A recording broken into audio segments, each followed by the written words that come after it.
बिस्मिल्लाहिर्रहमानिर्रहीम। पाकिस्तान से सबसे बड़ी खबर ये आ रही है कि काजी फैज़ ईसा से ने मतलब के दो केस जो बड़े इम्पॉर्टेंट थे, जो एक तो 90 डेज़ में इलेक्शन का, दूसरा मिलिट्री कोर्ट्स का।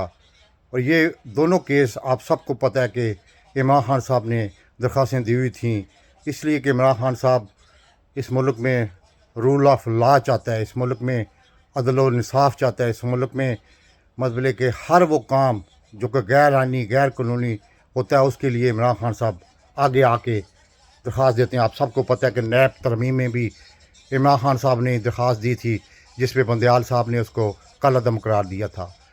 दूसरी सबसे बड़ी खबर यह है कि ये जो कुछ हो रहा है मुल्क में, काजी फैज़ ईसा, इलेक्शन कमिश्नर और उमर फ़ारूक, ये सब कुछ एक मनसूबा बंदी के तहत हो रहा है। आप ये माने या ना माने, एक मनसूबा बंदी के तहत हो रहा है, क्योंकि यही काजी फैज़ ईसा तकरीबन 1 महीना 10 दिन पहले आया था।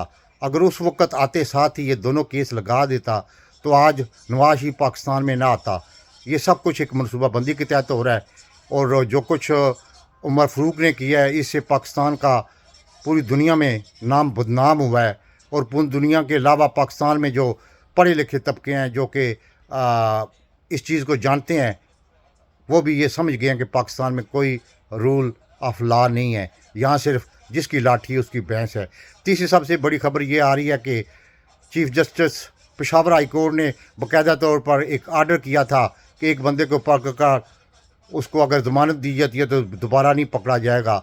लेकिन यह है कि वो फ़ैसला बाकायदा सुप्रीम कोर्ट ऑफ पाकिस्तान में चैलेंज हुआ, और जस्टिस कोई तारक है जो सबसे बड़ा हरामी है, उसने उस आर्डर को मुअत्तल कर दिया, जिसकी वजह से अभी अभी थोड़ी देर पहले उमर अयूब, जो कि अयूब का पोता है, उसने बाकायदा वीडियो बयान जारी किया है कि मतलब कि इस आर्डर के मुअत्तल होने के बाद पूरे KPK में जहाँ जहाँ PTI के कारकुनों को रहा किया गया था, उनके घरों पे छापे मारे जा रहे हैं, उनको पकड़ा जा रहा है, उनको बाकायदा तौर पर गवाह किया जा रहा है। और एक बंदे का अभी खबर आ रही है कि उसको गिरफ़्तार किया गया, लेकिन बाकियों को अंडरग्राउंड मतलब कि गवाह करके तो उनको बाकायदा तौर पर तैयार किया जा रहा है, इसलिए कि उनको तशद्दुद करके, उनको मतलब कि डरा धमका के, उनको मार पीट करके इंटरव्यू किए जाएं। क्योंकि जो मनसूबा एस्टेब्लिशमेंट के DGISI ने बनवाया था, अब उसके आने से पहले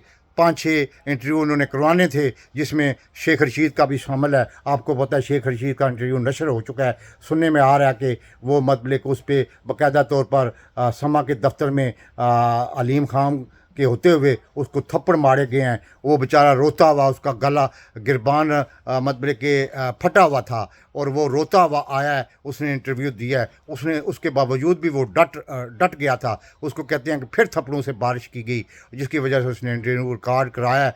अभी बात सुनने में ये भी आ रहा है कि खावर मनिका को भी बाकायदा तौर पर उसका भी इंटरव्यू रिकॉर्ड हो चुका है, उसको भी मारा पीटा गया है, उसको भी कहा गया कि इमरान खान साहब के ख़िलाफ़ तो बयान दे, और वो भी मेरे ख्याल में हासिल कर लिया गया है। अब इस मुल्क में अल्लाह ही हाफ़िज़ है, क्योंकि जब गवाह हो जाता है बंदा तो वो किसी को नहीं पता होता कि किसके पास है, जिसकी वजह से उसको टॉर्चर किया जाता है, उसको ज़हनी अज़ियत दी जाती है, उसको करंट लगाए जाते हैं, उसको दवाइयाँ दी जाती हैं, उसको टीके लगाए जाते हैं, ताकि वो मतलब कि इमरान खान साहब के ख़िलाफ़ बयान दे। ये सब ऑन दी रिकॉर्ड चीज़ें हैं, ये कुछ जो कोई ढकी छुपी बात नहीं है। सबसे बड़ी बात जो है वो उस्मान डार की थी, जिसने अपनी माँ और बहनों को यानी कि ये ताना सुनने के मजबूर किया कि उनके साथ रेप भी हो सकता है। उससे बड़ी और क्या बात होती है। वो बंदा जो जो मर्ज़ी कह दे, लेकिन वो बंदा मतलब कि डट के खड़ा था, अभी भी है, उसका ख़ानदान भी है। लेकिन फ़र्क हुबीब ने जो कुछ किया है वो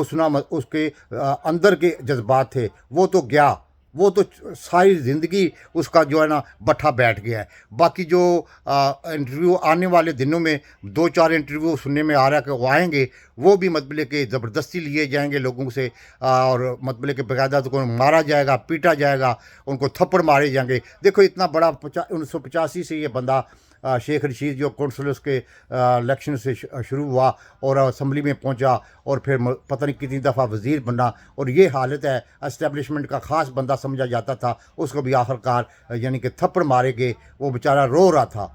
अभी मैंने उसका इंटरव्यू नहीं देखा, लेकिन ये है कि सुनने में आ रहा है, जो खबरें आ रही हैं वो ये सूरत हाल है। जो कुछ हो रहा है ये सिलसिला माफिया के सरदार को बाकायदा तौर पर प्रोटोकॉल दिया जा रहा है, बाकायदा तौर पर उसको मतलब कि पाकिस्तान में लाने के लिए जो वायदा किया गया था लंदन प्लान, उसके मुताबिक सब कुछ हो रहा है। और इमरान खान साहब को ये चीज़ें सबसे पहले पता थी, बल्कि वो एक साफ़ी है लाहौर का, पता नहीं क्या नाम है उसका, अकरम ने बाकायदा बताया था कि हम यानी कि जनवरी में मिले थे और जनवरी में इन्होंने कह दिया था कि ये चीज़ें होंगी। अल्लाह ताला पाकिस्तान का हामी और नासिर है। पाकिस्तान के हालात जो है ना वो बहुत ही गंभीर हैं, क्योंकि इस आर्मी चीफ़ ने तो बेड़ा ही गर्क कर दिया पाकिस्तान पूरे का। पाकिस्तान जिंदाबाद।